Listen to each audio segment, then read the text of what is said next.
Welcome to another episode of Sugar-Free Self-Care TV. I wanted to talk about how I have not had one single cup of coffee for 30 days in a row.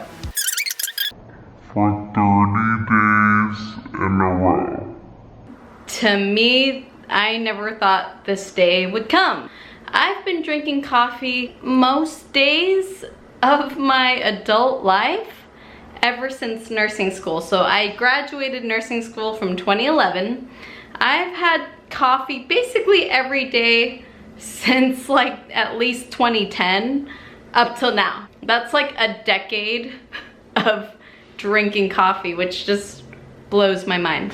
Why the heck did I do it? Why did I stop drinking coffee like out of thin air? Ever since I left my job from UCLA, I left the hospital a few weeks ago, I really started to hone in on this quality of sleep, and I realized, not having to go to the hospital anymore, I realized that my quality of sleep wasn't actually very great. If I had to go to the bathroom, I wouldn't be able to fall asleep. If I did go to sleep, it wouldn't be very sound and restful. So literally, I had a talk with one of our YouTube friends, Jansson, and also Bart K. We were talking together in an episode on Bart's channel, and they were talking about coffee, and they said that coffee is a stimulant and how we really don't need it for human life. And it's totally true, right? It's like we don't need sweets, we don't need desserts, and we don't need coffee to function. Why am I even using coffee? Why do I feel like I need it? Why do I feel like I need to use it every day? So I just decided cold turkey, I'm gonna take it out. First, I tried it out for a week. For one whole week, I did not have coffee. That was hell. Let me tell you, I know that sugar withdrawal symptoms are pretty bad, like the keto flu stuff, but getting off coffee, that is a whole nother beast. Like, the symptoms you get going off coffee is, in my opinion, way worse than sugar withdrawal. During the whole week, I just felt so tired throughout the day. I was hungrier, which of course we know that coffee suppresses appetite, so I didn't realize how hungry I actually was when you don't have coffee. I felt hungrier, I was more tired, I was like napping in the middle of the day. And people who know me, I'm like go-getter kind of person. I never take naps. So my boyfriend was immediately like, what are you doing?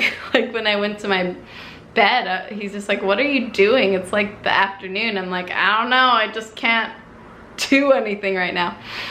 So it was crazy. I was so tired. I just felt exhausted. I felt like I couldn't focus on my work. I felt useless, completely useless the whole week. But the good news was by day 6 and 7, I started seeing the light at the end of the tunnel.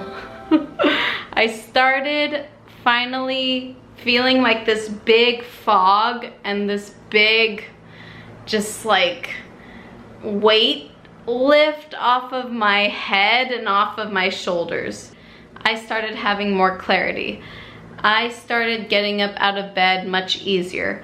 My workouts at 5 a.m. every day were way easier. The first few days off coffee, I did want it. I kept wanting a drink. I missed that ritual of like, oh, drinking a warm beverage in the morning.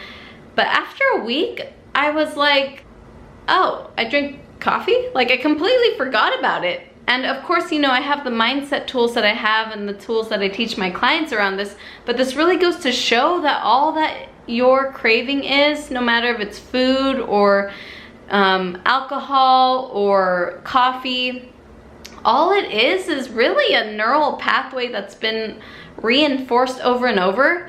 And once you take out that pattern, once you interrupt that pattern and you don't reinforce it anymore by eating or drinking a thing, it literally weakens the pathway, and you just are able to have that freedom from that craving and from that rehearsed pattern that you've had. This has been a very helpful transformation. Like, I'm focusing more than ever now on my sleep, and I really am so grateful for the quarantine, for this opportunity to just focus on so many different aspects of my self-care, and not just food, but also the sleep and how I manage stress and how I manage hunger and things I never realized was so much of a thing when I'm away from home. Thank you, quarantine, for this time.